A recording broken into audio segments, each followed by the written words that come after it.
the topic, Tom and I suggested it. It was Tom's idea to say, let's talk about passing. It's sort of the, as I call it, the neglected skill.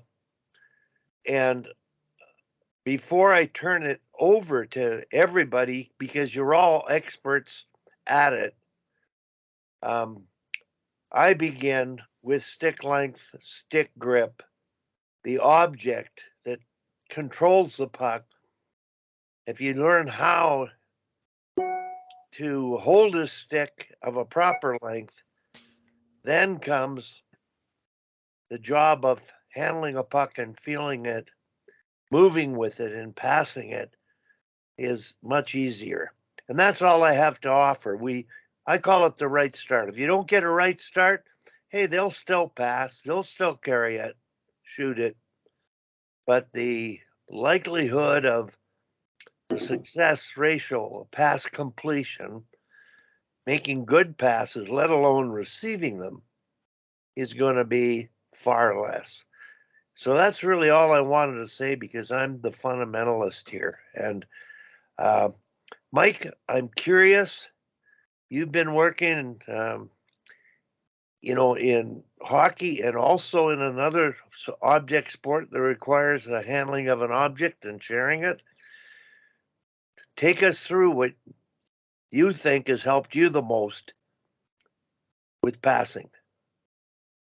Yeah, so I mean, you're absolutely right about the stick length, the type of stick. Obviously, you don't want to teach your kid out of the dad's trying to get the most out of his $280 stick, and doesn't cut it down or or just tries to use an old stick. But I think you're right. I mean, just stick length, and I mean, one of the things that I've seen that's kind of disappeared is a player's understanding of a lie and where that stick is supposed to be placed on their body and then picking out the right stick. I think it's all become more of a marketing piece where I'm going to get the same stick as Connor McDavid and not the stick that's right for me. So I don't know. That's one piece that I work with, and I think on the other side of that, the stuff I work with the floorball, what I found the most is the best way that I've been teaching stick handling, and we've had Cole Caulfield, who's an NHL, Trevor Zegras, all these kids and all these, forget about all the Swedes and the Finns that use floorball sticks, basically growing up, all the time with them. I found that the best way for me to teach passing and stick handling and puck control is especially with the modern kid today, is teaching cadence. Like there's a rhythm to handling the puck. There's a rhythm to working your upper body, lower body, and everything kind of working together, and not having this stationary, static kind of teaching of the passing. I've really gotten into a lot more movement and even playing music with the kids and teaching them how to stick handling pass and getting rhythms in their heads seems to really been successful for me. Mike, that's really, really neat what you said, the idea of rhythm. And rhythm's natural. It's feeling, and it's your entire body. And one word you mentioned, I know Tom Malloy, he really alerted me to it, and that was the lie of the stick. And I wonder, Tom, if you could speak to that. First of all, stick length for the listeners, in my mind, top of the chest bone is skates is the scientific biomechanical starting point, and the top hand grip, bury the knob with a V on the narrow part of the shaft, and your bottom hand soft, a violin kind of grip with your fingers, not your palm. So, Tom, can you talk about the lie of the stick a little bit? Well, I think if the lie is too high or if the stick is too long, then often the front half of the stick is kind of off the ice and the puck goes under it or, hits a little bit of the stick. So I'll have the kids look at the tape on the stick, and if their heel is all worn and nothing's worn, in the middle or the front, then if the stick length is right, then they have the wrong lie. Often it's just the stick is way too long for them. And, so I think it's important there because, the shorter the stick, like Gordie Howe used to use a really short stick, but he used a lie 7. And he's sticking out with a puck almost in his feet, and then some guys, I like a longer or a lower, I like a lie 4 because the way I skate, but nobody should skate like that. So, so it's important, right lie and the right length for sure. Now, Tom, I'm going to talk about one drill I saw you run, and for all the listeners here, I'm not sure at what age you would do this, Tom, but you did it, I believe, with the U18s. Players were passing to one another from blue line to blue line, and it was a saucer pass. It had to touch down on the midline, the red line, and that wrist roll, the handling of the puck, the spinning of the puck, the flattening of the puck, that just amazed me when you did that. And it's something that I've watched so many practices this year, and that was the feel and the spin and the loft and the landing. That just absolutely amazed me at how they got it because they practiced it deliberately. And yeah, I can't remember who the coach was. Somebody helping me coach, and he said, whenever you're teaching a saucer pass, have them tell them where the puck should land. Like if you're open and I give you a saucer, but I land it way past you, you're not going to get it. So we start standing still and, just get that, like throwing a Frisbee, your top hand is going across. So you're rolling the puck from the heel, kind of the middle. And then after they kind of get that, then they skate back and forth, maybe to the top of the circle, up to the blue line and pass.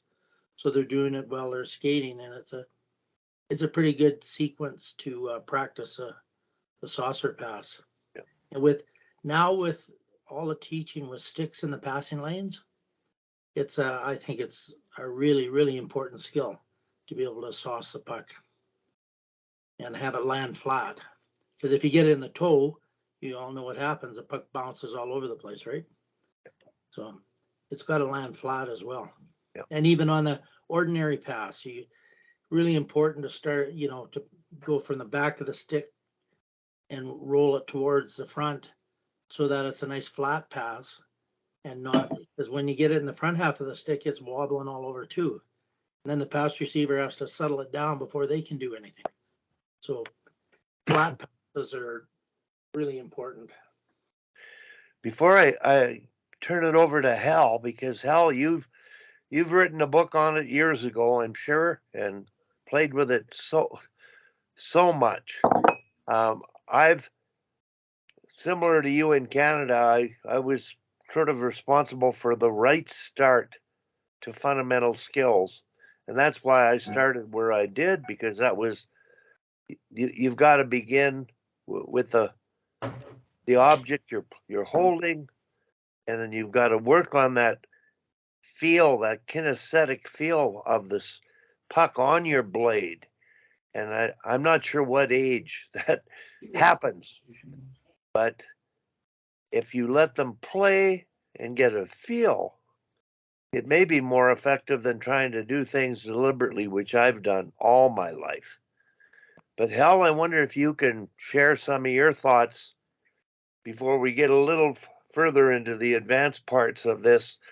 And then I'll talk about an email I received from Al Ramsey in Boston with his U12 team, first year U13s. Amazing passing. But Hal, can you share some of your things for the listeners? Yeah, sure. Let's see here. I've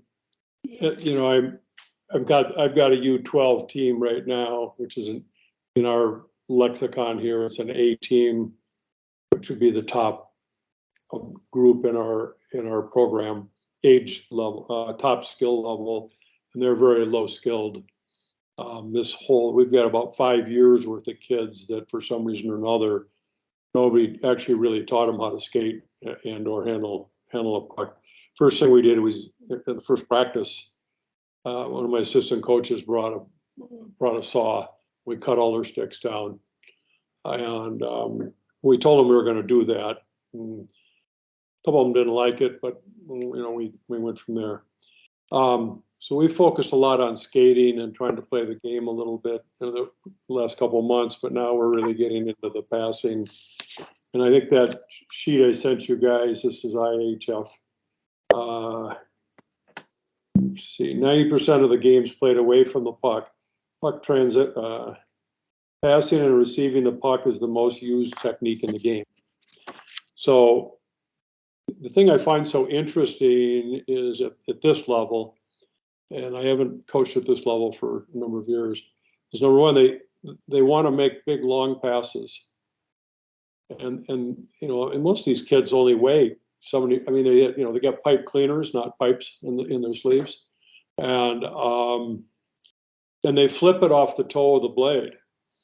And so we've had to go back and sort of, number one, get them to make the easy pass, not the hard pass. I also have a couple of boys on my team. They're twins. I have two sets of twins on the team, but the first-year twins are. I was talking to them the other day. I go, how tall are you guys? Oh, we're a little over 4 feet tall. We're playing against kids that are 6 feet tall. And I've come to the conclusion that when they're on the wing, they don't catch the puck in games. And I don't think they want to. Right? Because they're afraid. They're afraid of getting pounded. And even though we don't officially have body checking in the US, there's plenty of it going on. And so we've really had to work on getting them to make the easy pass, not to make the hard one. The other thing I've asked them, I said, and we might try it today if I get a little irritated with them, is that if every time a puck hits your stick and it bounces away and you have to get down and do 10 push-ups, do you think you're going to catch it? And they go, oh yeah. And they will, because I've done this before. They don't want to do the push-ups. They'll catch. So I think it's a matter of getting them to focus on that skill. That's why we do skating, and we just focus on skating. Because when we get into what we would call multitasking, the human brain doesn't multitask very well. And it focuses on, like when you're competing, you're focused really on surviving physically and not getting knocked down.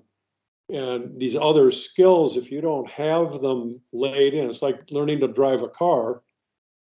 The first few times are pretty tough, especially if you started with a manual transmission. But after a little bit of practice, you can do it, and you can talk and text and do all sorts of stuff, and you arrive at your destination, hopefully, and you haven't even had to think. So you've got not a front of the mind, it's down subconscious mastery of skill that you don't have to think about doing. Well, with younger players, they have to think about it. And I think we have to help them and put them into, on a regular basis, put them in a space where all they're thinking about is their passing skills. The other thing I noticed with our kids, a lot of these kids, they like to stick handle a ton. And stick handling is overrated. And they do it with both hands rather than the top hand. And trying to get them to loosen up the bottom hand and drive it with the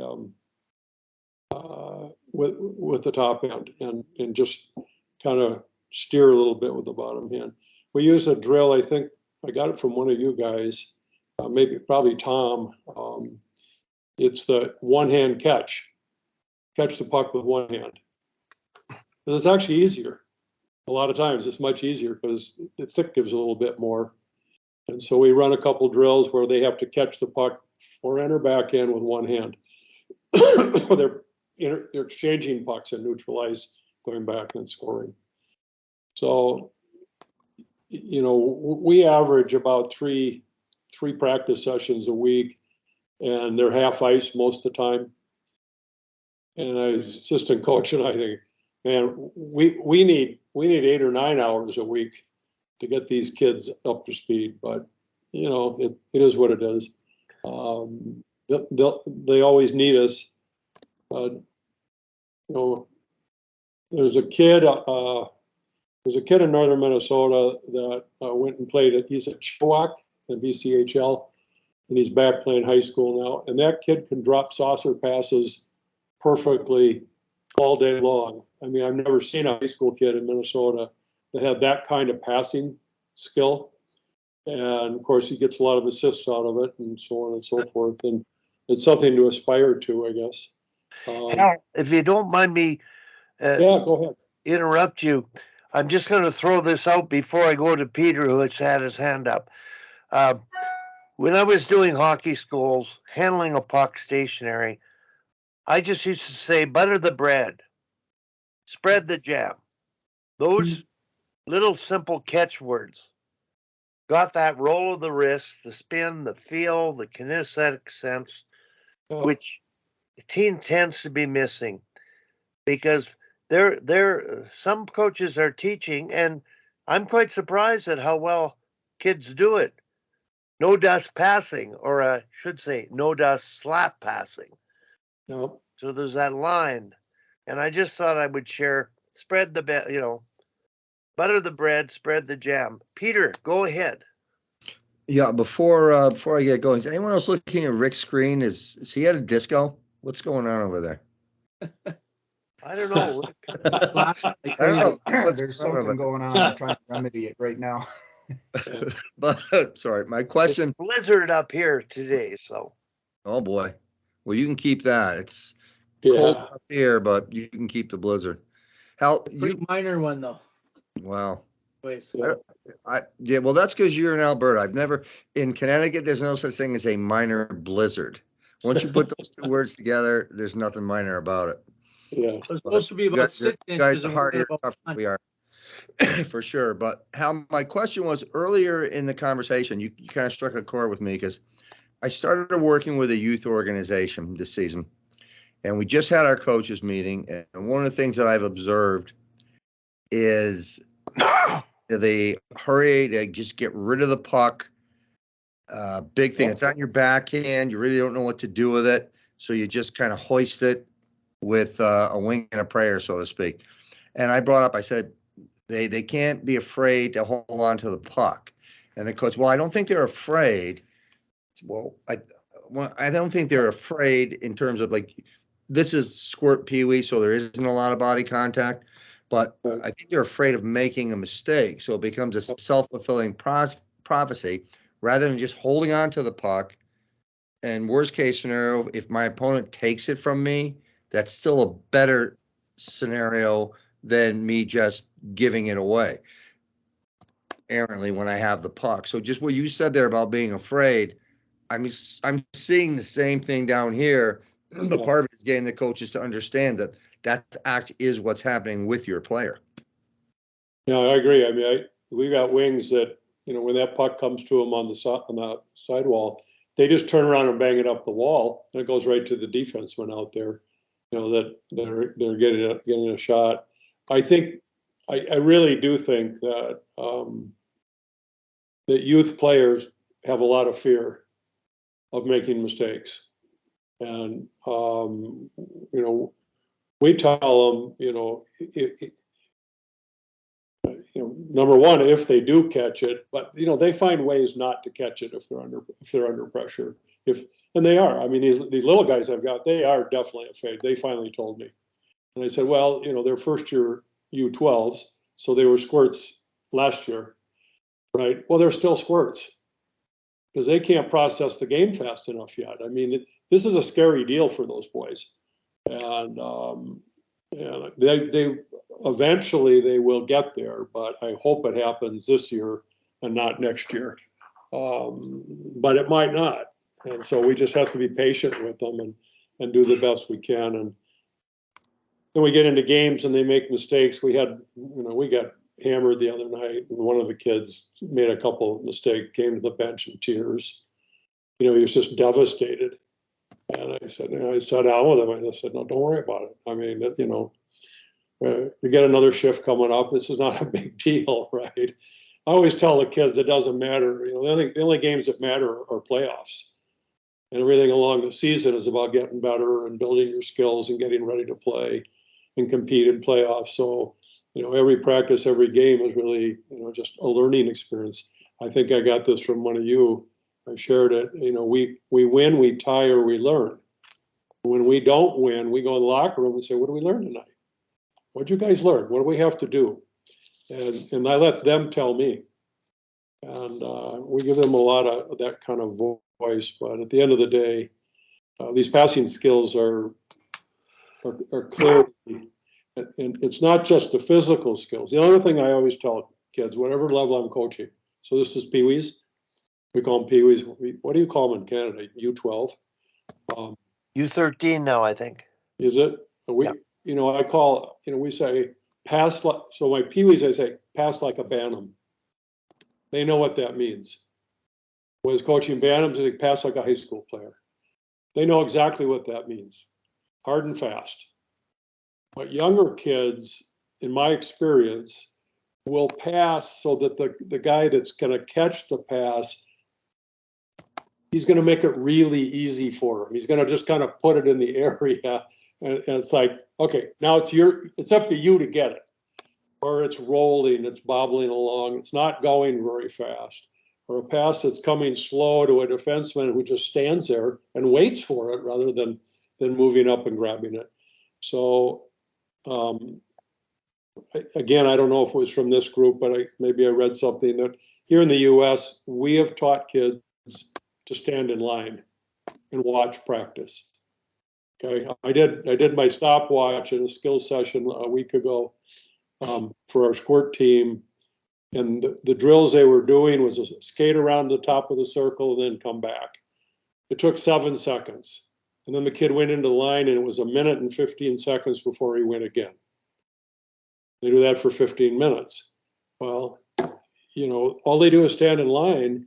Now here we want them to move all the time. My players are always moving. I'm sure Tom's players are moving way more than mine are. But, you know, our kids are exhausted. They're not exhausted, but they're really tired at the end of practice. You don't find that a lot, at least in this part of the world, because they're all standing in line. So, you know, we were having trouble with the passing, so it's the same thing. You always go back. As a coach, I always find things we need to work on. We go back and focus on it for 3, 4, 5 practices, and then we move on. Focus, layer it, make it more difficult, bring different drills up every time with the same outcome, the same desired outcome. We also spend a lot of time talking before we go on the ice, what drills we're going to do and what is the purpose of the drill. What do I want you to focus on? So if you don't know the purpose of the drill, ask the coach. If you do know the purpose of the drill, please do it. Please pay attention to it. So anyways. Hal, Yeah. Al Ramsey has joined us. Oh, good. Al, I'm going to ask you to, I don't know if you can place the video of your U12 team. He sent me a link on their passing, and it is the best I've ever seen at that age. And you've heard quite a bit of what we're saying, Al. Before you got on, we talked about the importance of stick length and stick grip, and Mike Benelli talked about the natural feel and rhythm of the stick. And when I looked at your clip, we've been really dealing with passing up here in girls hockey Calgary with the U13 and 15 stages, just being aware of it, focusing on it. But how did you reach the level of game execution of passing on attack? I've never seen anything like it. It was amazing in your video.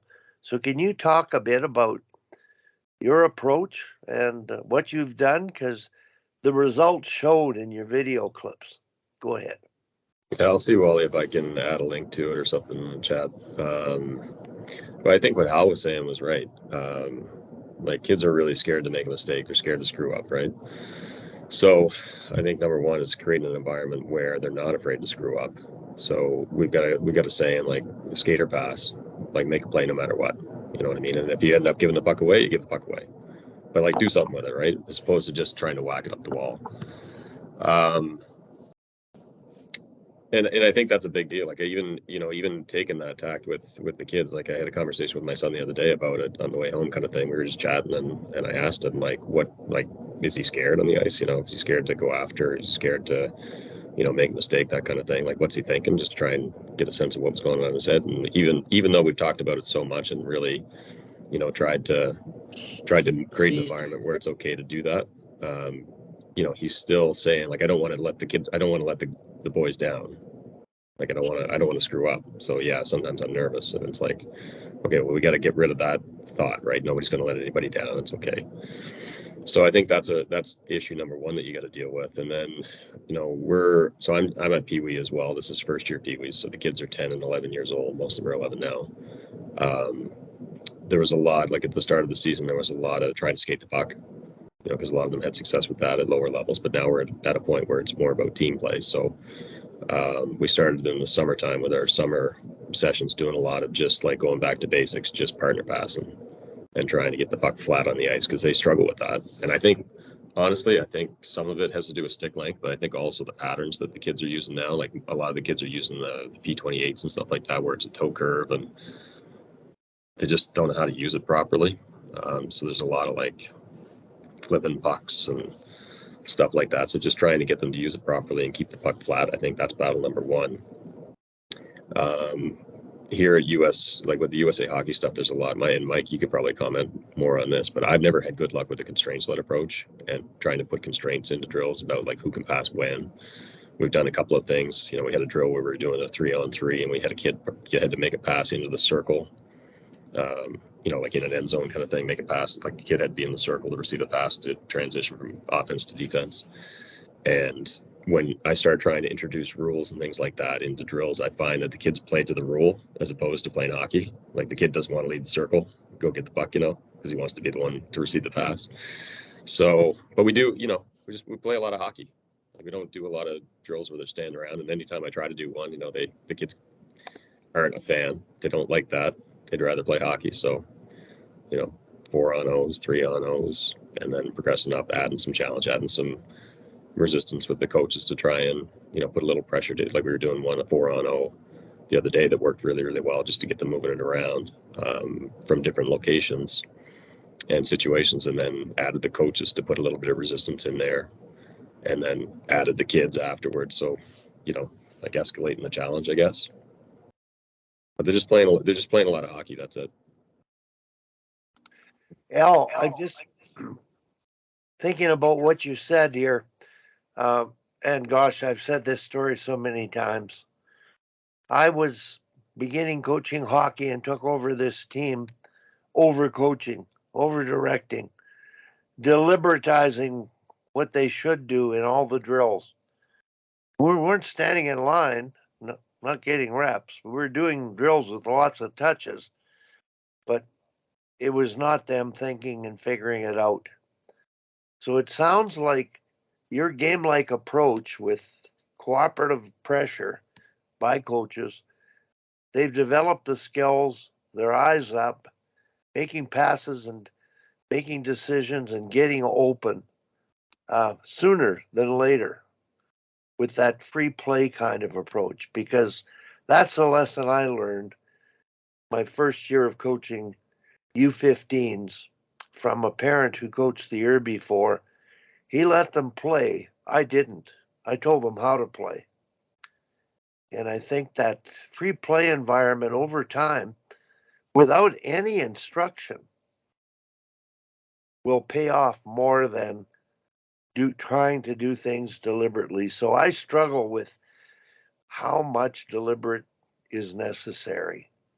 I think you're right, Wally. Like I was showing those same clips. I was showing our director here, and there's one play where the kid, it's a little breakout where the D stops and waits for the pressure to go by him, and then makes a pass out up the wing, and the wing passes it off the boards to the kid who's, breaking in the middle. And the director was like, we've been trying to get our junior kids to do that all season. They're like, well, we never even talked about that. It's just like they're just playing. You know what I mean? And there was another one where a kid pulled the puck back between his legs and made a pass behind his back. And there were like 2 behind the back passes on the same play that hit. And again, like that's not something that we told them to do, or not something that we practiced or anything like that. But they do a lot of it. Like we see them do that in warm-ups. We've got a 3-on-0 drill that we do as our warm-up drill. And it kind of drives me nuts because it doesn't really warm the goalie up. But, in terms of like getting a lot of shots because they're trying to, do crazy things and pass it across. But we've seen them do that in warm up, like I don't know how many times where they're trying different things and they're trying like crazy passes and most of them hit, some of them don't. Like, I don't know. They're just having fun. You have fun while you're learning. Anybody else out there, anything to add to the conversation here? And I do want, Al, I will forward to all the Sharks the video you shared with me. And I'd ask the listeners to really have a good long look at it. And that's what I saw, Al. Random passing, incredible passing at speed under pressure in small spaces, resulting in goals. And I have to admit, up here, we've worked on it, but our ability to score on direct attack completing passes or sustained attack completing passes, it's very rare and far between. We're having trouble scoring goals up here. So it's crash and bang, they say get the pucks to the net and crash the net and let's only score from this 10-meter area or whatever it is. So anybody else anything to add? Mike, if you want to chime back in. Peter, go ahead. Your hand's up again. Or Mike first, please, and then we'll go to Peter. I'm sorry, Peter. Go ahead, Peter. Yeah. Al, I had a question with that video. What level of player is that as far as, is that like a AA, a AAA town? I mean, it looks like the kids have a really good skill set. So I'm guessing it's a higher level. It's AA. Okay. Like it's EHF upper gold, if that means anything to you. So yeah. when we were out, we were just up in Montreal in a tournament we were playing like AA teams from Toronto. Yeah, no, I get it. Yeah, that was my question, because the kids I'm working with certainly don't look like that. Rick Puttock. Actually, Mike was first. I just joined in. Okay, go ahead, Mike, then Rick. No, I was just gonna say to Al's point. I mean, I think it all depends on how, you mentioned this, USA Hockey has a big push on this constraint-based learning environment, and like, not playing 3-on-3 cross ice hockey just to play 3-on-3 cross ice hockey, but there is still that component of, I think you can constrain a couple of the rules, but I think what ends up happening with us, Al, is we constrain the player's ability to make a different decision. So what happens is, because of the constraint of the player having to stand in one place, they go, well, I couldn't get that puck. Oh, well, yeah, but you should get that puck. It's your puck. But they wait because they want the reward of finishing the constraint, right? And I think that's where I think that I struggle with that too, and I struggle with more with the older kids, because they tend to, if you tell them a drill, like I'm working with 16-year-olds, and you put them, we did this. Lost the sound here. We did this activation drill, and they just, they only reacted to the letter of the law. Like they said, oh no, I can't activate that player unless I do this. I go, yeah, but the right play is to get the player into the play. So I don't know. There's nothing. I still don't think there's anything better than play, though. I mean, I think it's just if you can manipulate that play and make it work for your advantage, even better. But listen, the best kids become the best kids because they they can see and exploit areas of other players that have deficiencies, and you can't really get that unless you put them in play situations.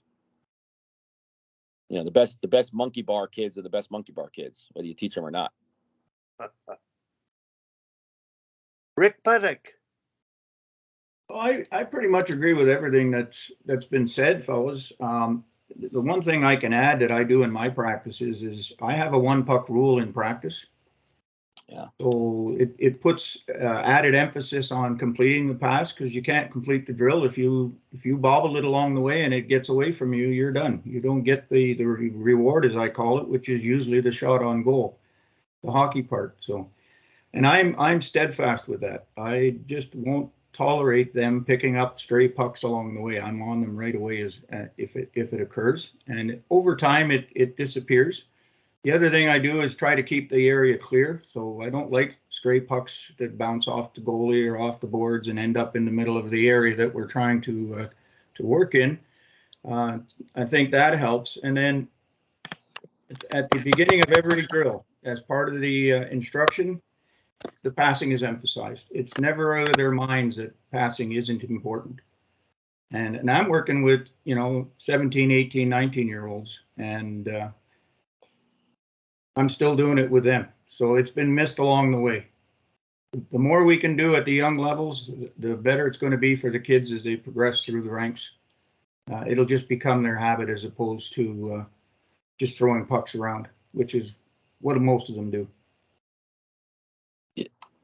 Well, Rick, up here, Tom Malloy calls it 1-on-5 hockey. Al, Yep. your video of your kids is not 1-on-5 hockey. They're using each other. They're a threat with the puck, but they're aware and making plays and passes. So their vision at that age has already been accomplished.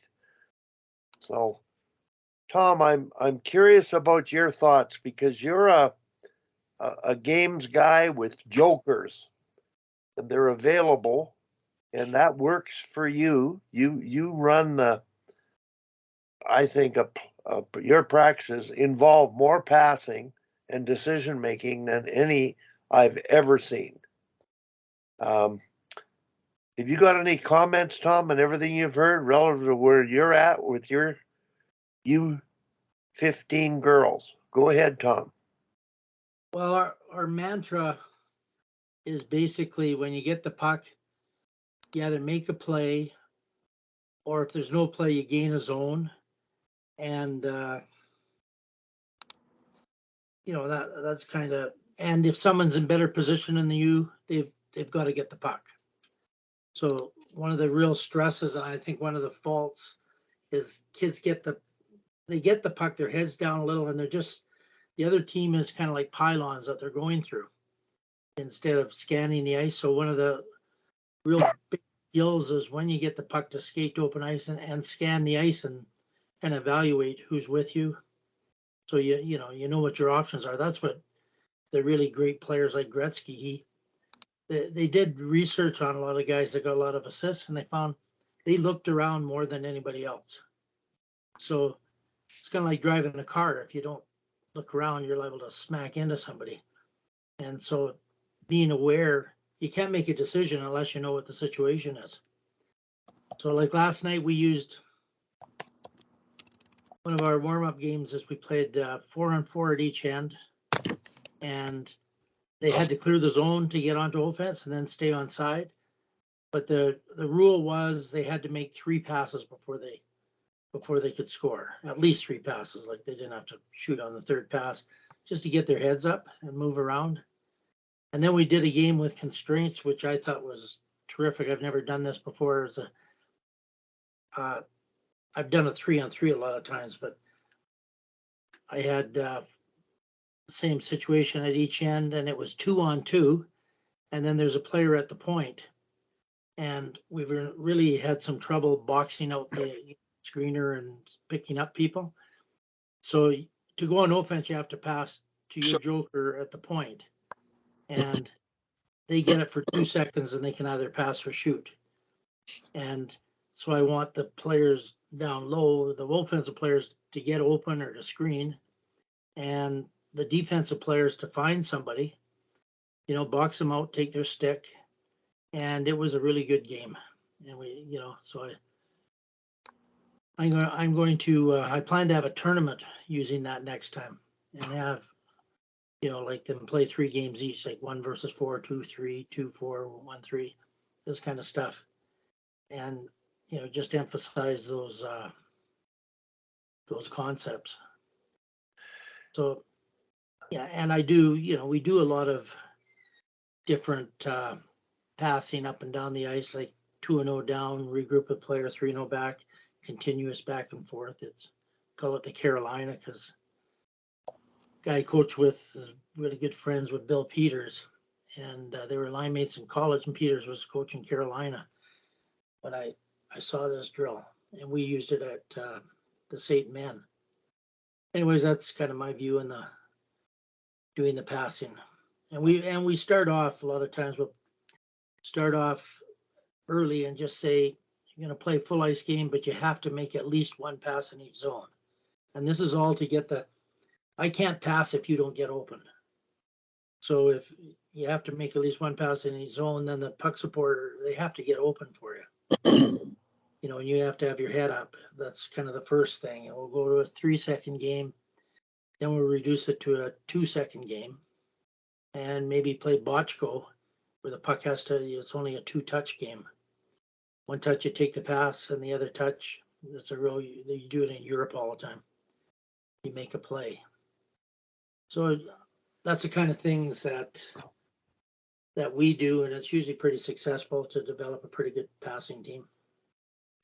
Tom, I want to really back up the camera here to something I saw at U13 2 weeks ago. And everybody here should try this. It's about eyes up, head up, scanning.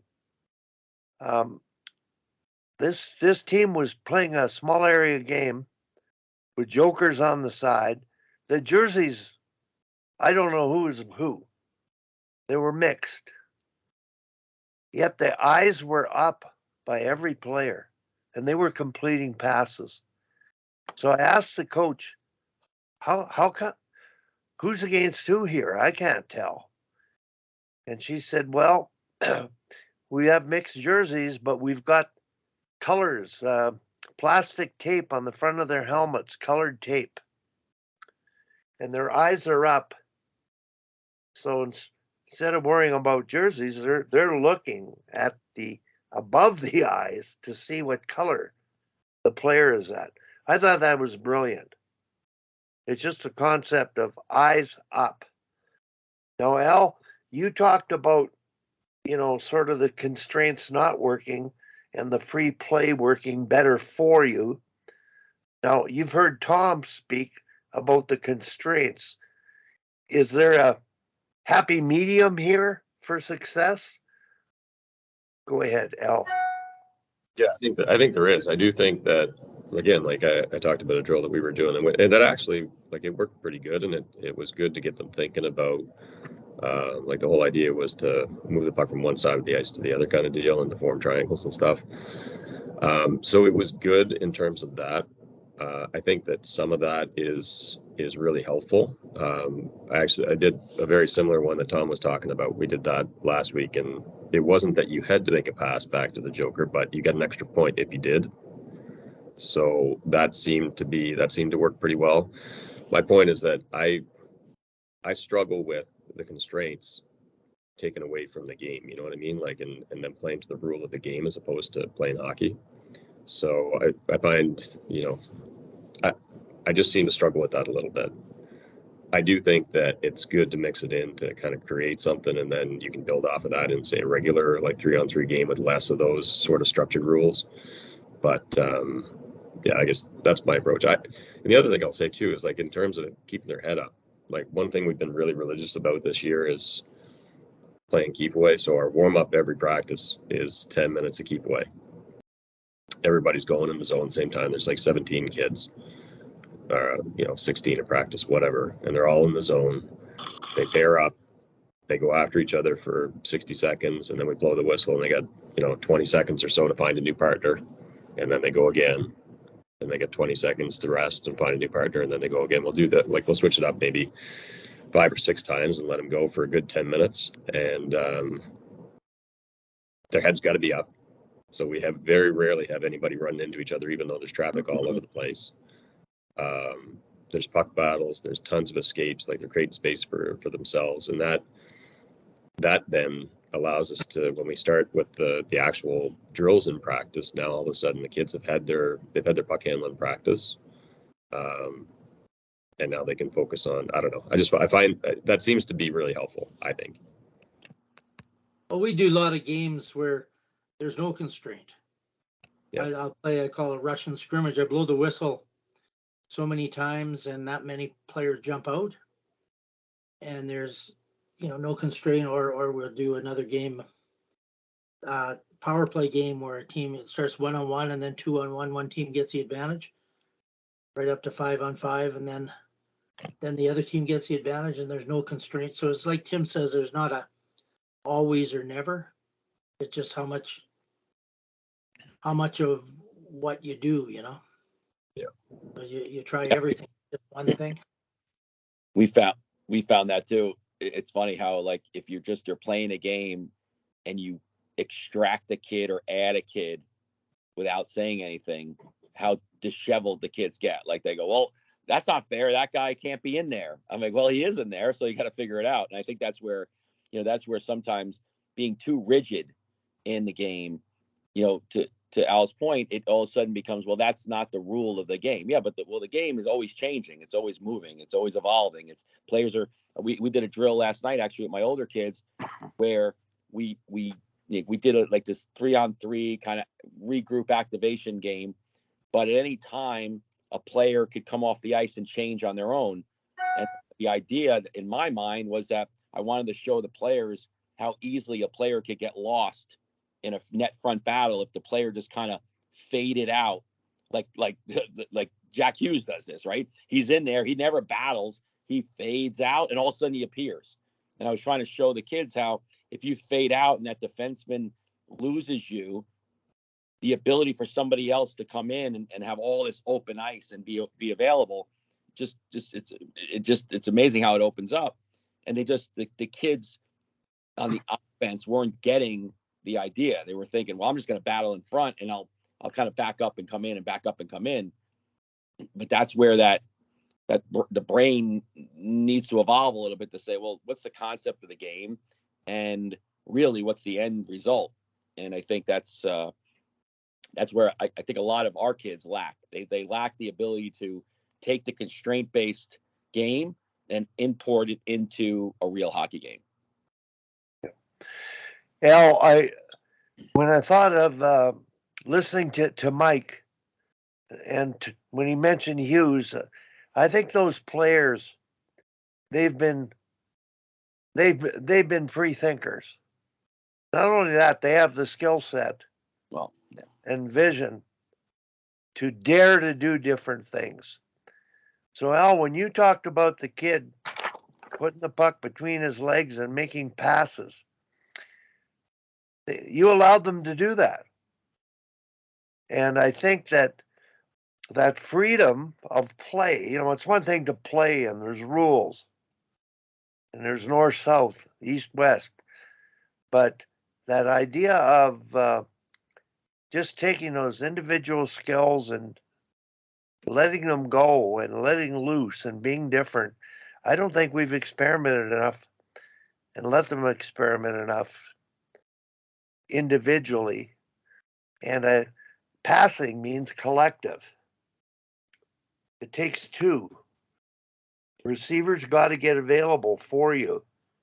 Find the open space. And I think it begins with the individual skill, confidence, fearless puck control. And then, as Mike alluded to, just sort of fading in and out of space to be a better option or to create confusion. So I think we're on a pretty good track here on passing.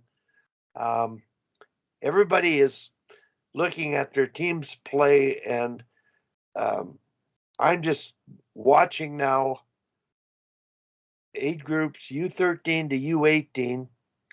And all we're trying to do is make people aware of the importance of a pass.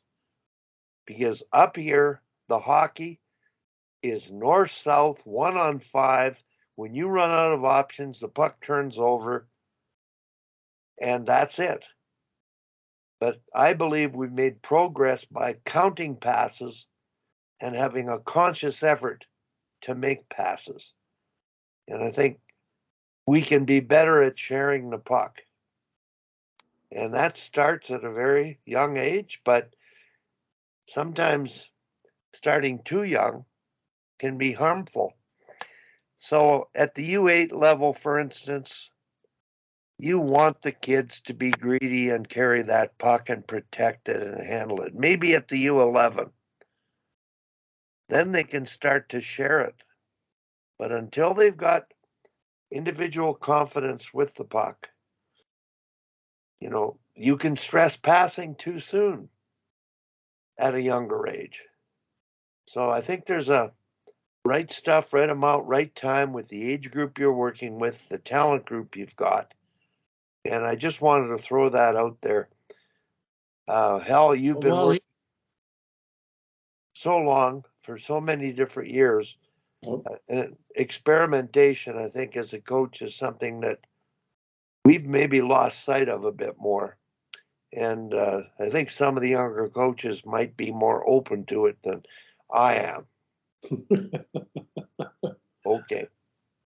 Well, I think you're right. I mean, I've got a couple of kids that, can basically go coast to coast and score goals. And I've convinced them that they need to share the puck a little bit more, because when we play good teams with good D, then they're not successful and they get frustrated. And so I've asked them, I said, I don't want you to not score goals. I would like you to include your teammates in the process, please. And then I sent them a video clip, and I'll see if I can find it, and I'll share it with you guys in the National Hockey League of how guys are sharing the puck, and the goals are much easier to get when you're going, right to left, and you're coming back from left to right, and there's a lot of stuff. So opposed to trying to get around the defenseman yourself and then get into the crease area and do it. So this is all about size and skill differentials, and we think about it with my assistant coach that the kids have developed habits as they grow up, and the habits that they develop when they're young don't work when they're at the next level. We know that, and I'll give you a great example of that. When I coached Bantams, this was 2000 and something, and then I had Blake Wheeler. Was his first year at Bantams. He now plays for the New York Rangers, and he was already 6'1" or 6'2" or something at that age, and he'd been that tall for 4 years already. And so he had an inside move where he was a right shot. He'd come right to left, slide the puck between the D's legs, and then just go to the net. Except when he got to Bantams, the D were too good, and they kept knocking him down and knocking him down and knocking him down. And he had to learn new things to play successfully at that level. And it took a while. It took him 2.5 months to figure out that move was not only not going to work, but with my encouragement, I suggested that he may end up with a broken collarbone if he persisted. Not from me, but from the other team. And he finally came up with an outside move, and with his long arms, long legs, it was very successful. But to me, it's a great example of, in him in particular, because he always had a very difficult time when he went from Pee-wees to Bantams to high school. He had to rework his game because the stuff that worked when he was younger didn't work anymore. And it took him a long time to adjust that.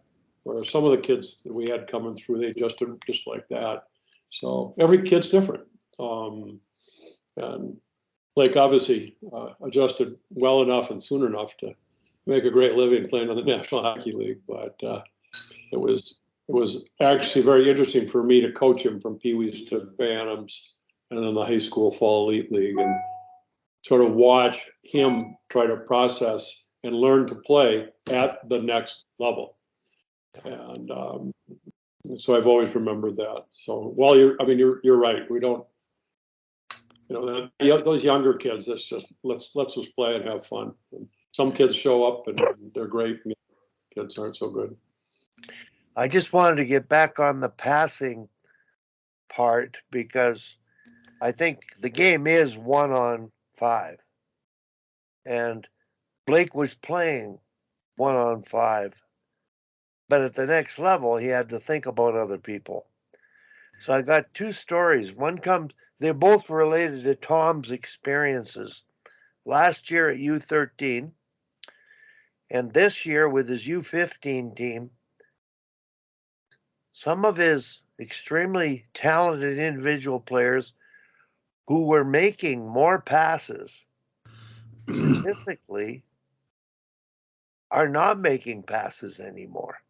There's been some possible interference or coaching outside of the team to pad their statistics, to get attention, to get drafted or scouted or whatever at U15. So I want to tell the story of Tom and U13 when I was doing the mission statement exercise with the parents, and Cassie Campbell's grandma was in the parental audience because Cassie was on the ice with her daughter. And she brought up the idea of the normal thing is grandparents and parents give their kids money for scoring goals. And she brought up the story that she gives a toonie for every assist, nothing for goals.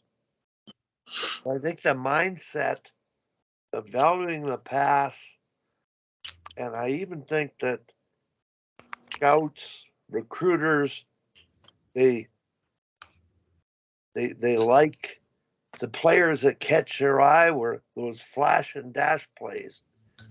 But really good scouts, really good recruiters, really good coaches appreciate the importance of players who have a hockey IQ and make plays in addition to having those individual skills. So the whole idea is mindset when they have skills to be willing to use each other. And I think that's the line where Tom is at right now, is getting back to being a threat and trying to score at the right time, but yet being a threat to create space to make plays simultaneously. Sidney Crosby is the best example of that to me. Of anybody I've watched play, he can make plays, but boy, he takes advantage of space and can score. I call it, one of the smartest hockey players that on the planet. I think still today, playing as good as ever. So, any comments from anybody on what we've said to this point? Well, I I'd got a like to comment. say, Go ahead. Oh, go ahead. well, one thing Johanny, my Finnish friend, said when we're developing the program for Austria is you have to do things that suit, the age that the kids are at. So little kids, their most important thing is themselves and their parents. So then you emphasize, more individual kind of skills. And then when they become, around teenagers, the most important people to them are their friends. And that's when you start emphasizing, the passing and this kind of thing. So kind of suiting their mental development is important too. I'm throwing this at Rick. You're working with under 20s now, Rick. How does this evolution of passing and teamwork relate to you and your environment, inheriting these young men from all over? Ironically enough, Wally, it's as if they were 7 and 8, not 17 and 18. And it's probably a good reason why they're in our junior environment as opposed to one of the more established junior environments, because they are not skilled or not schooled, I guess, in the team play aspect of things, in the hockey IQ thing. I guess the question is to everybody, can you teach hockey IQ? Sure. I'm trying. I've had success in the past, and we're making inroads this year. So I'm, Al, watching your clips, that was hockey IQ at high speed at that age. And I'm generalizing here, but did you say you think they've accomplished that because you've done a really good job at the fundamental skills? You've been working with those kids for a few years as a program director, age group program director. They have a base, skating and puck handling, but it's the free play that you've allowed them to do that allows them to execute like that. Is that the formula for success? I think so. I think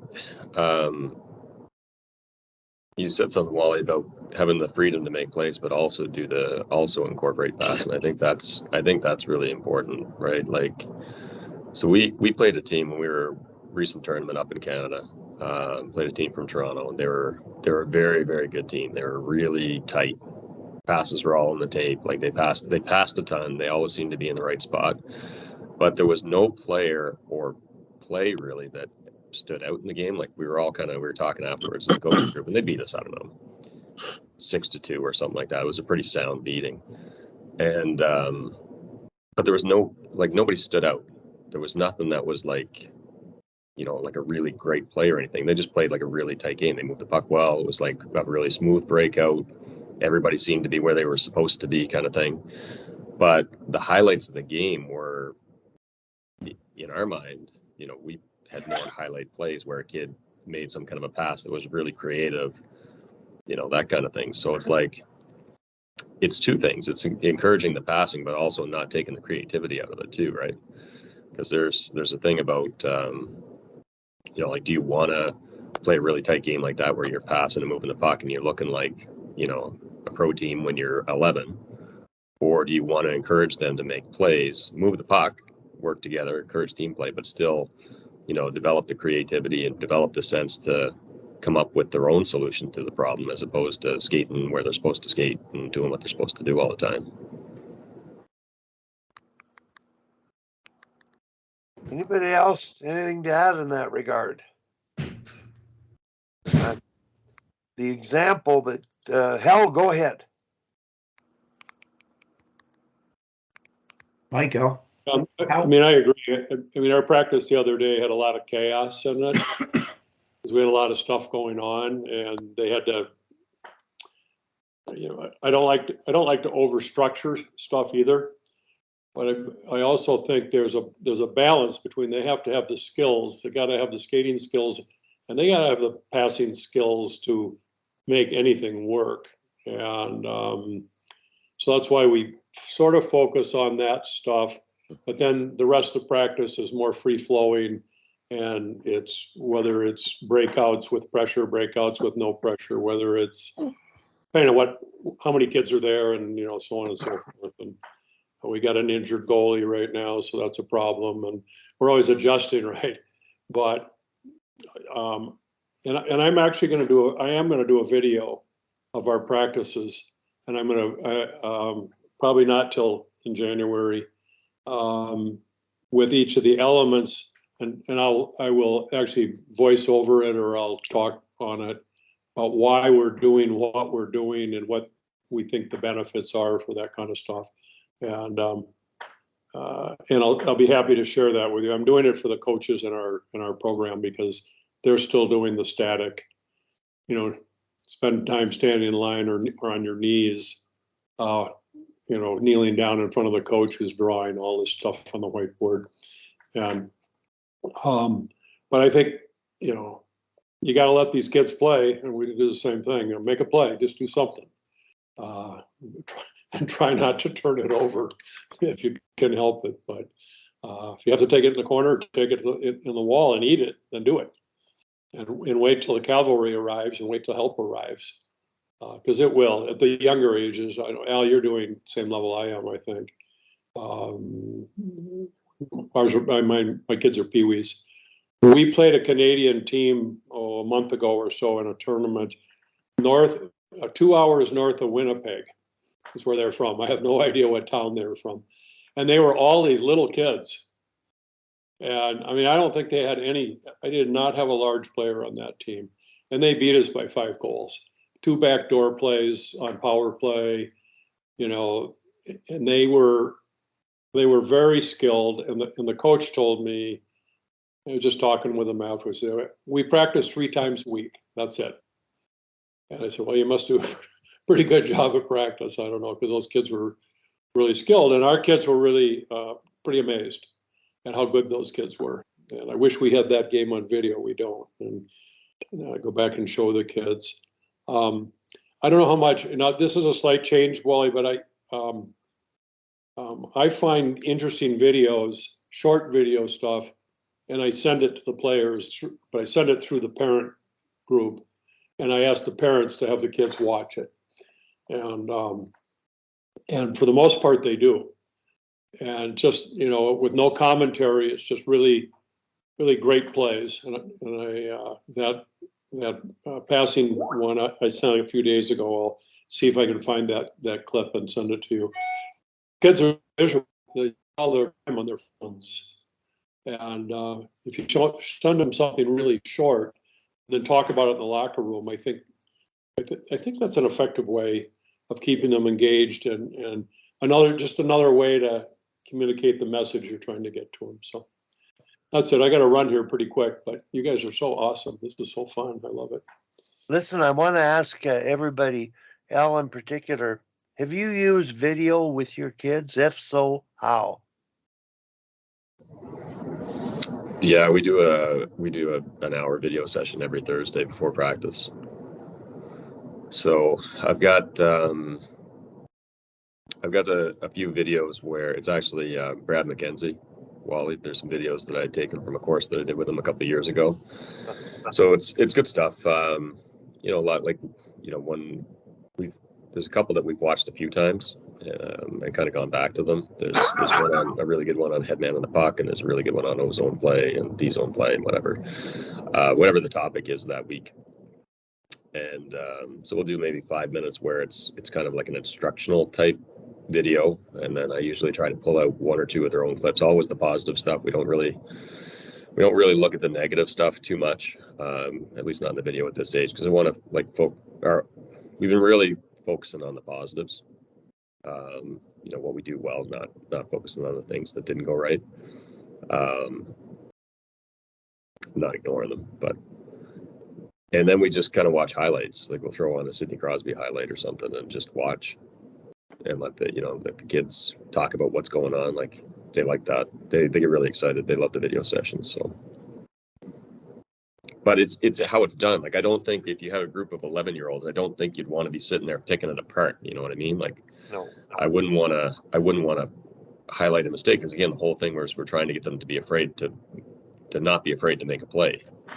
Right, so you don't want to be showing his mistake if he made a mistake and screwed up, right? So let's show the good stuff and hopefully encourage more good stuff. We showed our team on Monday afternoon the third period of one of the better games that we played, but we split them into 3 groups, and we asked them to count how many attempted passes, how many completed passes, and how many shots there were from in front, from the scoring, from in the house. And that was actually, it made me very sympathetic for their teachers at school, because it lasted about 45 minutes. It was awful long. But they, you know, we ended up losing that game in the last 12 seconds of the game. And so we didn't have much commentary on it, though. We just let them watch it in their groups and then count. And then we had each group had a team captain that came up and we wrote on the board what their totals were. And they were a little bit different with each group, just depending on how much they were paying attention. But then we had a conversation at the end on one of the things they noticed was that over 50% of the passes attempted don't connect. And so again, it's a way of involving them and seeing what's happening, what the coaches are seeing. And they really liked it. And so we'll probably do some more video work with them, just to sit and watch some things. And but it is an effort for us to do it. We have to get somebody to come and run it, and we got to reserve the room and do all that kind of stuff. And so anyways, I'm glad you brought that up, Al. That's really cool that you're doing that. Yeah, it's fun, and we're fortunate. We've got a conference room at the rink that's got a rubber floor, so the kids can actually get ready in there, too, while we're waiting for practice and stuff. But a lot of them don't watch a lot of hockey, right? Like the kids, they watch YouTube. They don't watch a lot of, like, they don't sit down and watch a whole hockey game. So it's things like, if we throw on some highlights, some Crosby highlights or whatever, just to have them watch it and pick out, like, stop the video and say, all right, what do you see? I saw an attack triangle, or I saw he went to a hot spot, or pass across the Royal Road, or whatever it is, and have them pick it out. And we put out a challenge to them last week. I'm interested to see now, today's Thursday, to see whether they actually did it, to watch a game and to try and guess one play ahead who's going to get the puck next, and to see if they could do that while they watch the game, kind of things. I asked if anybody had ever tried to do that, and they hadn't. So we'll see if they did that this week. You're on mute, Wally. Backing up the camera a bit. I got this idea about counting passes, and hell, you brought it up. You said they looked at video and counting passes and sort of awareness of the pass and its importance. And watching a U18 Hockey Canada camp, sitting beside a scout who coached his son in soccer and a minor hockey team. His soccer coach had a umpire's counter and kept track of completed passes. That number alone, they passed well. And he took it back to his hockey team. I think it was the U13 team. And that's all they did. They had a conscious raw count, total count of how many passes they completed. And they became aware of that number. And it paid off, because by Christmas, he was being approached by other coaches saying, "What are you doing? You're playing like the Russians at U13. Oh. So the awareness, the counting of the stat is a stage, valuing the pass. And now you mentioned the pass isn't the problem. The receiver is not supporting with timing and making themselves available, so that awareness, connectivity, and movement, support and timing is the key. Targeting with one hand, being able to catch it. So go ahead, Hal, you have your hand up. Well, I agree with you, Wally. What we do is I have an individual that keeps track by player how many completed pass a player makes. And in the game that we lost the other night, it was interesting that three of our forwards never made never had a completed forward pass. And then it's interesting to see who is doing it. Defensemen are pretty much better. The higher skilled kids are better. But then I got to thinking, well, yeah, but completion it takes two people to complete a pass. And so so we got that from Tom, actually, and how to, because Tom's been doing this with his teams. He has somebody keeping track up in the stands. And then I have an assistant coach that's got a clicker too. So some nights I have him do it. And I might have him start doing passes that aren't successful. We don't share that with the kids particularly. We don't point to one kid and say you didn't complete a pass. We just talk about how important, and we do it by period. And it's interesting that if you get 25 to 35 passes a period, you're going to have a pretty good outcome in that game. But when it gets down into the low 20s or into the teens, you're struggling. For some reason, you're struggling.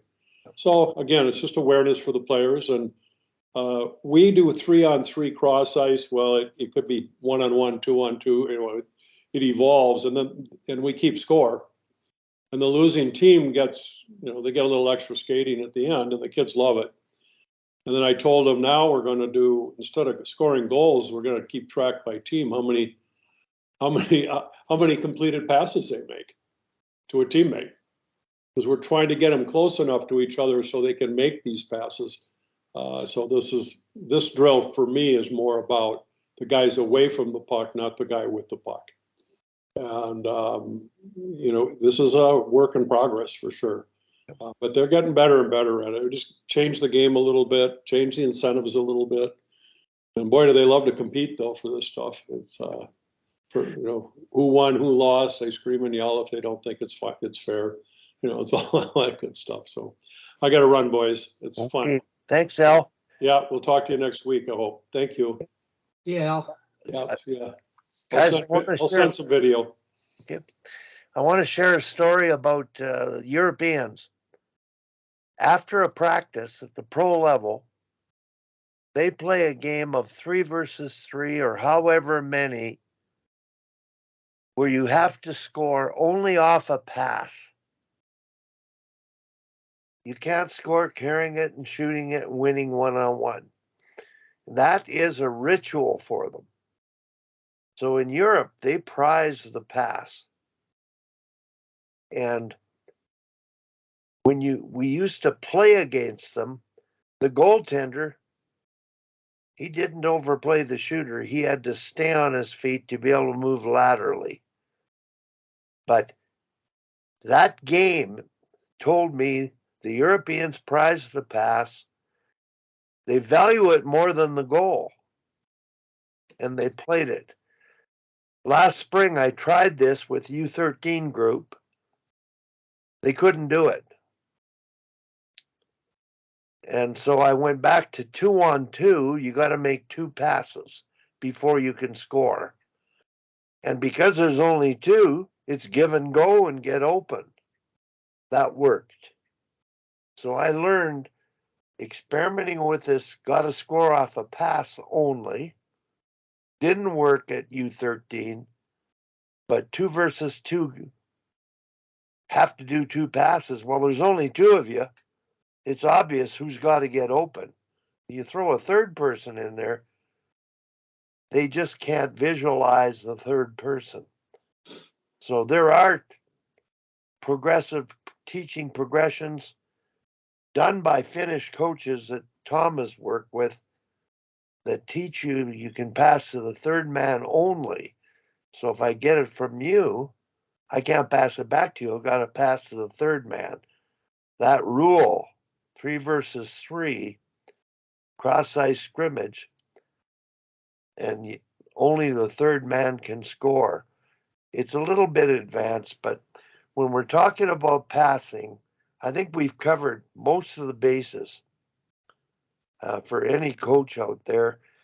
I think the art of what you guys are doing at your age level, and Peter, you're dealing in a less competitive level, I think, than Al would be. But it's all about the right stuff, the right amount, the right time. What do you do? When do you do it? And of course, the right way. So Al, go ahead. No, I was just going to ask you, Wally, can you restate that? So what was that drill? A third man? So just a regular 3-on-3, but you can't pass it back to the same kid you got it from? Yeah, well, it's not. That's the third stage of an advanced drill. I'll give you the 3 stages. First stage is 3 versus 3 keep away. You have to do a tight turn only. That's the first thing before you pass. Then you got to skate backwards before you pass, which opens up the ice. And the next rule is you can only pass to the third man. When you get it, you can't pass it back. So the third player has to get open. So it's a keep away game. It isn't a scrimmage game. The scrimmage game, which would complement it, is you can only score off a pass. You can't score on a breakaway. The puck has to be scored on a quick one-timer or a reception shot. End of story. But the progression to passing, create time and space so you can pass and the player can get open with a tight turn. Create time and space, skating backwards with the puck to open the ice up. And then when you keep away, you can only pass to the third player. So when you've got it, the third player is getting open and you're thinking of where is the third player going. You're thinking ahead. Does that make sense, Al? Yeah, no, that's interesting. Yeah, that's a progression I got from the Finns. There's another one I may as well share now for the listeners that I'm sure everybody else has heard. This came from Johanny Walson, Tom's good friend who's passed away, been inducted into the IHF and the Finnish Hall of Fame. I walked into the rink 45, 50 years ago. Tom was on the ice with a bunch of coaches. Johanny was running the clinic. And I watched his 3 drill progression on passing and timing. And I've got it and I've sent it out a number of times. But for the listeners, if you want to visualize this, part 1 is 5 or 6 players passing one puck on a circle, stationary. And you throw in a second puck and a third puck with no instruction. And obviously, what happens is 2 pucks go to one person. Teaching moment. Stop them. Only pass to the person you have eye contact with that does not have a puck, who's available. That's the first thing. Eye contact. Are they free? Are they aware? Do they see each other? Next stage is give and go.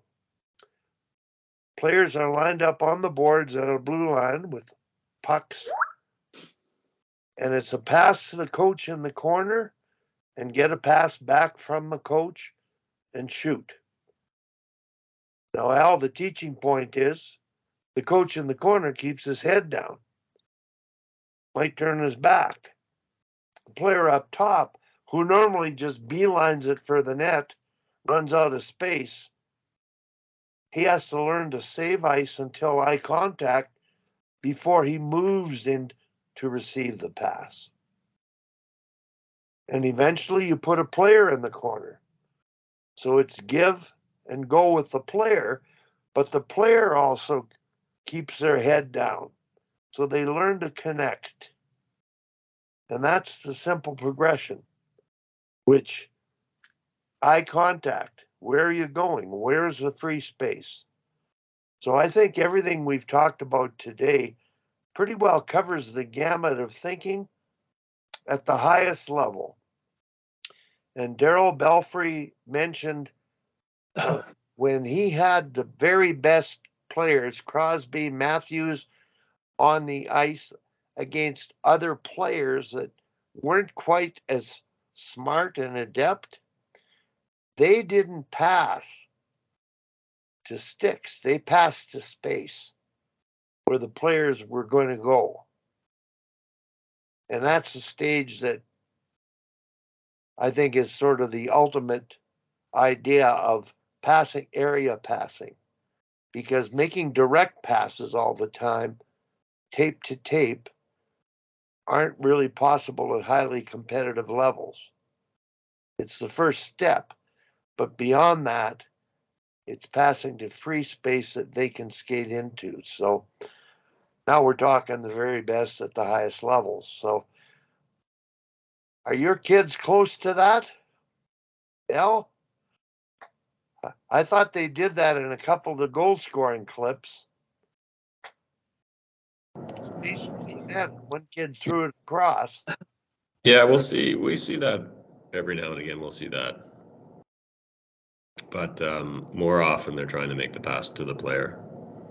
I think a lot of it goes back. I think it all kind of feeds together, Wally. Like again, we still do skill work, right? We still do a lot, but we're not doing a lot of the stand in line kind of static skill work. Like I said, we do a lot of the keep away. Yeah. So the stuff that you're talking about making the tight turn and then making the pass, or skating backwards and beating the guy and then making the pass. I think that type of thing, by playing 10 minutes of keep away at the start of practice, you get a lot of that. Like we're really good at the first pass on the breakout. The D are really, really, really good at collecting the puck and escaping pressure and making a pass. But I think the reason why they're able to do that is because of the keep away.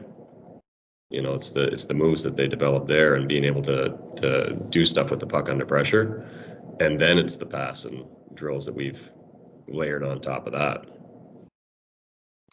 I think that's really important. I mean, it seems to be anyway. Like I don't know the answer. That's why I'm coming on here. So, Al, the point you made, like, I didn't think of it. Obviously, keep away is evasive skating. Keep it away, get away, create space and time. Evasive tight turns. And I've been teaching that deliberately, but I haven't played keep away. So the next time I do a U13 ice time, and I've taken over doing in half ice tactical skating, like evasive tight turns for the sake of breakout support and timing, I'm going to play keep away now. I think it's a real underutilized thing, Wally. Like if you sit back and you watch the 10 minutes of keep away and you watch all the different things that come out, and sorry, I'm at work here. I got a meeting. But you watch like all those tactical things, right? Like you're talking about escape turns and stuff like that, right? Like the amount of times that those come up when you play 10 minutes of keep away it's crazy. I'll take a video of it. We could practice tonight, Wally. I'll take a video and I'll send it to you. Okay. But a lot of the things that you see in that video are stuff that, like the first move that they make before they make the pass, a lot of it is stuff that we would do in that first 10 minutes of practice. And everybody's going, right? So it's not like you're taking turns. It's not like you get 2 chances or 3 chances in the 10-minute drill. Everybody's doing it constant. And they got to keep their head up because they're all in the same space. You get 16 players skating around the zone. When we've tried it, so I got a bunch of new kids this year because we combined kind of 2 teams into one. And the first couple of times that we did it, there was a lot of collisions, which, that's not good, especially with the parents standing there watching, but they're still young enough where they bounce up pretty quick or whatever. But now, like, I couldn't tell you the last time 2 kids collided doing that, and they're going hard. So it's 1 versus 1 keep away, but they can go wherever they want in the end zone or half ice. Is that End right? zone, yep, end zone, and everybody going at the same time. You pick a partner, 2 partners, 1 puck. Yep. Keep away, and after 45 seconds, 60 seconds, they blow the whistle, and they've got like 20 seconds to find a new partner, because you don't want the same kids going with the same kids over and over again, right? So this allows the stronger kids to go with maybe another stronger kid or a weaker kid, or everybody kind of gets to do different things, and it also gives them that little break there to catch their breath, and you just rotate through it. Every now and again we'll mix something else in, like they they have a tag game that they like. So now instead of two players, one puck, it's 2 players and 2 pucks, and they got to tag each other. Yeah. But yeah, we do it 10 minutes every single practice. Well, thanks. I picked that up. I'm going to try to get coaches to try it. Tom, when's your next practice? Are you going to give it a whirl? I did it 2 practices ago. I'm We sure do, you did. I broke the ice into, because the goalie was working, so we broke the ice into 3 zones, I think it was, and they played 2-on-2 keep away in each little area. Yeah. Just, and they get 1 point for making 5 passes in a row. Yeah. Now, do you do 1-on-1 keep away or 2-on-2 keep away, Al? Does it matter? For that game, that's just the warm up is just 1-on-1. Because the way I look at it is like we're breaking it down into roles. That's our offense with the puck and defending the puck carrier part of practice. We get that out of the way in the warm up first 10 minutes, and then we can focus on, the team play stuff. And we on my Tuesday practices I do skating skills. Like we'll do a little bit of edge work and stuff like that too. Thursdays is all game like. Well, sounds like you're making progress, Al, and then I really glad you got back on and hope you can join us again. Are you still at home or are you at a workplace or what? I'm at work here today. I go in now 2 days a week. So I haven't been on much lately. My job changed there a little while ago. I got a lot busier, so it's been really hard to find time in the mornings to actually make the call in. Well, thanks for joining us. I really appreciate getting you on. Tom and I have primarily been on. I'm trying to get Al Andrews to come on to talk about the great players when they were kids and what separated them in terms of their character and qualities to get to where they are today, in terms of focus, effort, concentration, and the intangible qualities that the great players have to have in order to become great.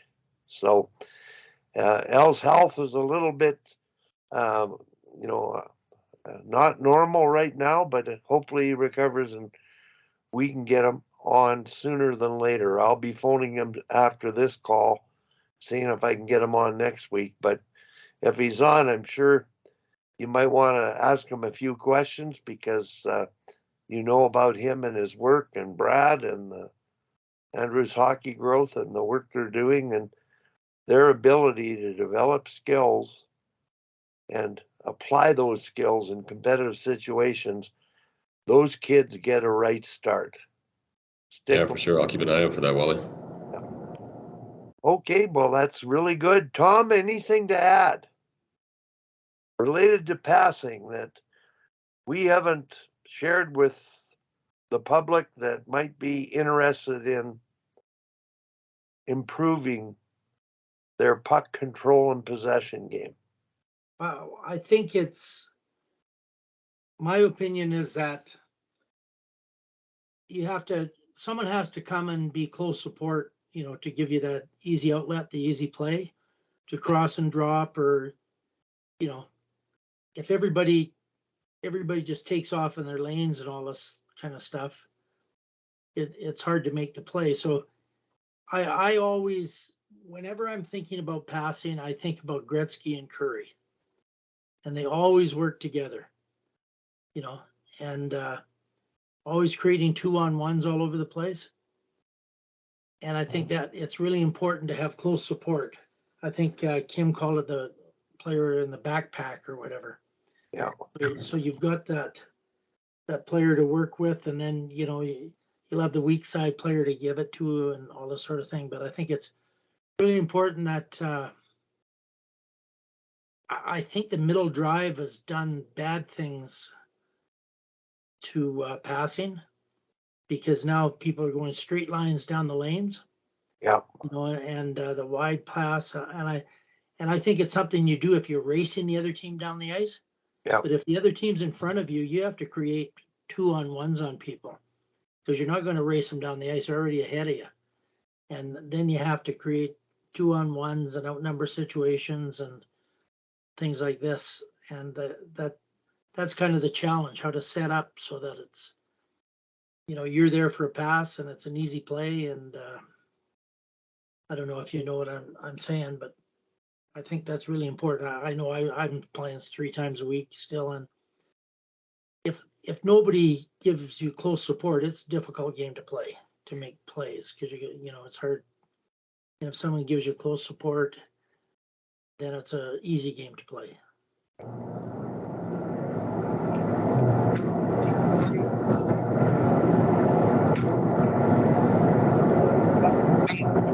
On the puck side.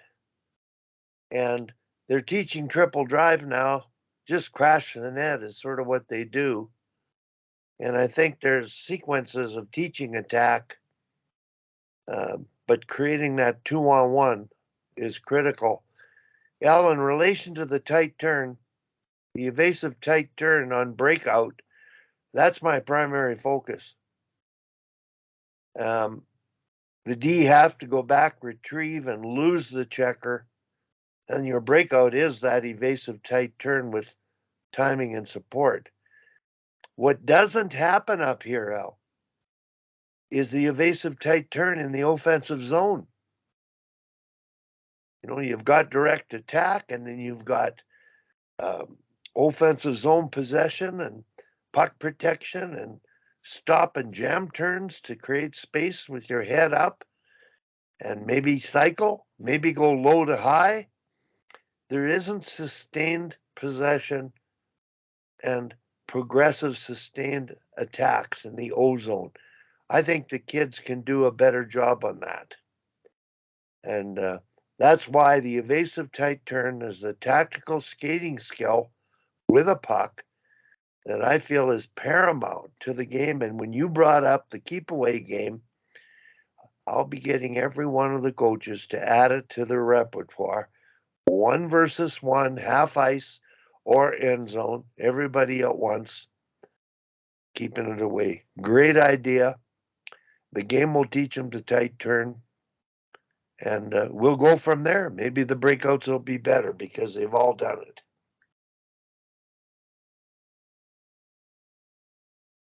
Yeah, we play half zone games, and one of the rules is you have to make an escape move when you get the puck before you can pass. Like 2 passes in the end, you have to make 2 passes before you can score, and the puck can't go over the blue line or the other team gets it. But you have to make an escape move, so we don't allow them to get the pass, stand still, and pass because we want them to move to open space. And I think that helps a lot. Al, I want to let you know about the passing stat. Tom had a mother who was quite vocal. We got her to keep a passing stat, and she keeps track of completed passes by player number. I've added to that because one game Tom was playing last year with U13s, he outpassed every team he played 5-to-1 ratio, 50-10, maybe worse. One game, Al, they made in one shift 7 consecutive passes. So now when we track passes, we use that little slanted line, every completed pass and every 5 across line. But if there's 2 in a row or 3 in a row or 4 in a row, we write that number down. Because if you're making consecutive passes, you have possession. You're truly using your teammates and the whole ice. So That's a good idea. I think that stat and getting a parent to track it, and I don't know that you've seen pictures of what Tom shares. I just add to that the numbering of completed consecutive passes in addition to the individual. So Tom has that photograph of the whiteboard taken, sent to him between periods, and he just posted it on his Team Snap team site with every game. and they're conscious of it. So it's, But I think she has one of the big whiteboards. So she tracks everything. She tracks every shot, the player, where they shot, their number, and if they score, it's a circle. She tracks the plus and minuses, and she tracks everybody's passes. Plus, she coaches our team from the bench, from the stand. She's active. Unbelievable. And she just put an Excel sheet with all these stats on it she sent. So she's pretty amazing. That's a good idea. I really like the idea. So I've tracked passes in the past. We haven't really been doing it this year. We haven't done that. I've done it in the past though, but not consecutive. I like that. I think that's a good addition. Now listen, we're trying to pick the brains of everybody here. Hopefully, I don't know how I'm going to edit this or if I'm going to bother to edit it because it's loaded.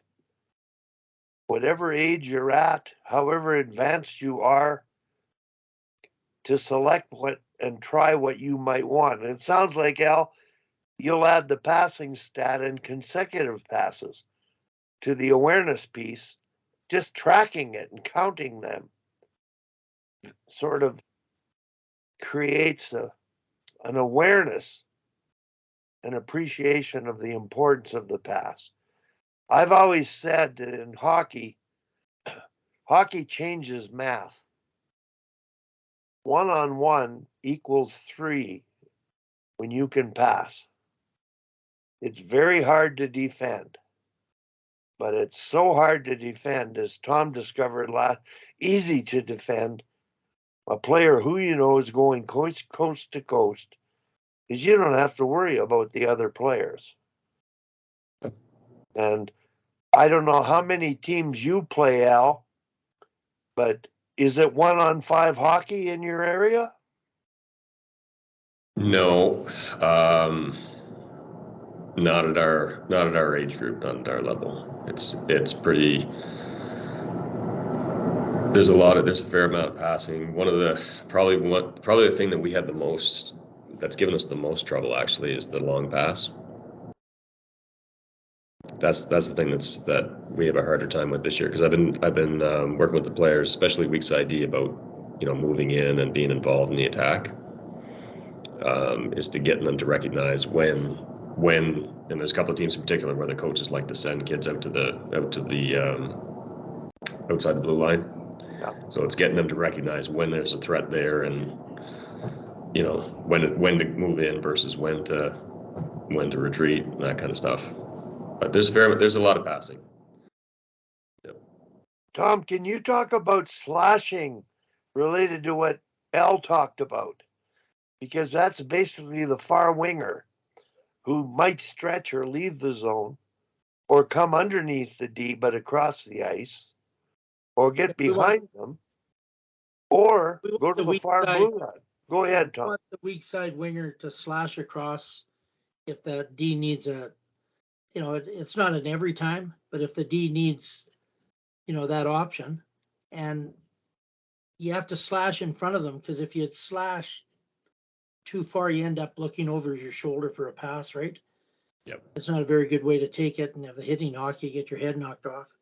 So slash across, and then they keep on going, and they can go up to the far blue line on the other side of the ice, and they're there for, they can tap it back on a long pass. They do it in the pros all the time. Flames game tonight, and that weak side winger ends up at the far blue line on the other side of the ice all the time.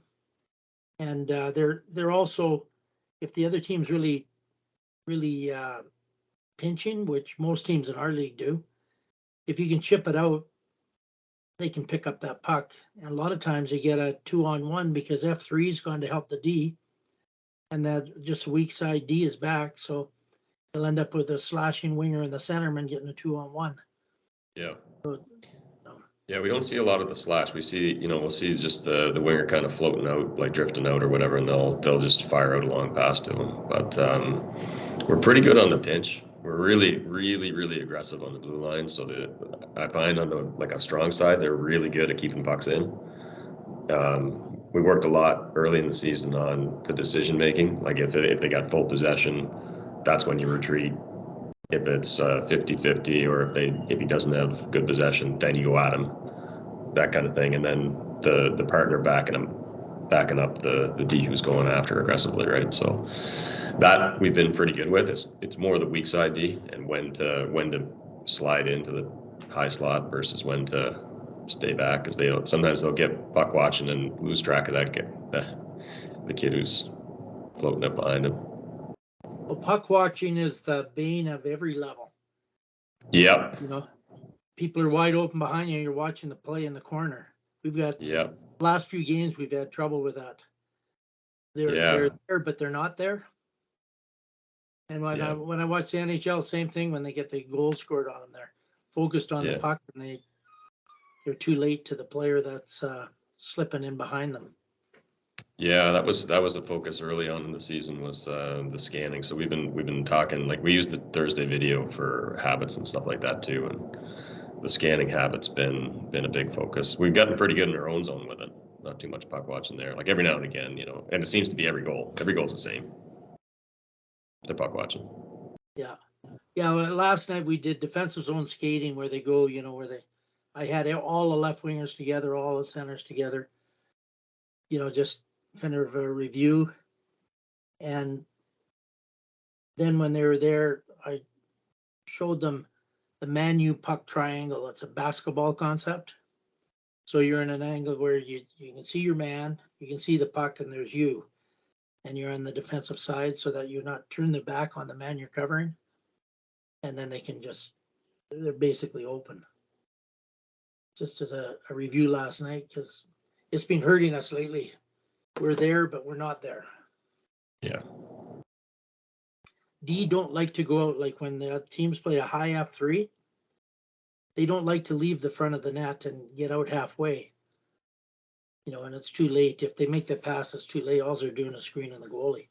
Yep. They move too late. So it's kind of one of the things we worked on for 10 minutes last night. Plus, we did your skating, Wally, a little bit of, I showed them that if they turn their skate blades one way when the players got the puck, there's no way they can go the other way. And, they're just basically getting out of the way of the puck carrier. So, inside edge with the right foot, the left foot, and kind of snowplow, controlled skating with toe caps facing the player. Yeah. So, did a quick review on that last night too. Well, just wanted to get back to the passing here, because a month ago, one of the U13 teams, Tom, did a 7-pass drill. The most chaotic, confusing passing drill I've ever seen. Yeah. The coaches had to stop it, almost a dozen times. And I was sort of scratching my head and saying, holy cow, like, is it passing fundamentals? But it was too complex, I thought, for the age level. But by the end of the session, they were able to do the drill. Not great, but they did it. Yeah. When I watched them play a game that weekend, they pass like I've never seen them pass. And then I watched their practice last night, and they did the 7-pass drill. The passes were sharp, probably 90% completed, and you had touch passes in there.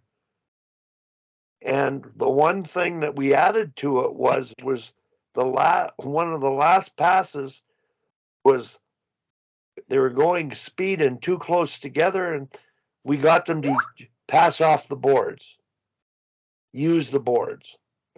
But it just goes to show me that the more attempts you make, the better you're going to get at it. And they'll figure it out in time. And Terry Johnson always says it takes 3 times. Yeah. Once they're learning the drill, second time they're a little better. By the third time, yeah, they're just doing it, and they're doing it a lot better. But the first time they did it, it helped them in the second game, even though they couldn't do the drill. So just that failure in the drill the day before, when they played a game and it wasn't patterned, they were able to complete passes because they were positioning better and timing better according to the game. And I think that's what, when Al talked about let them play, they'll make passes under pressure. When you let them, figure it out. And the balance between deliberate drills and seeing them translate to a game, I now appreciate, hey, they can't do the drill very well. They can get better at it, like you say, and by the third time they'll perfect the drill. But I think it has an immediate effect on their game performance because when they play a game, it's exactly that. They are playing. Well, I gotta get going, Wally. I gotta walk my dogs and then usually my Okay. wife go to church Thank at you noon. very much. Really enjoyed this one. And Tom, think about another topic for next week. It looks like it worked. We got a number of people on, and it really great session. Thanks All very right. much, Tom. Okay, talk to you later. Bye bye.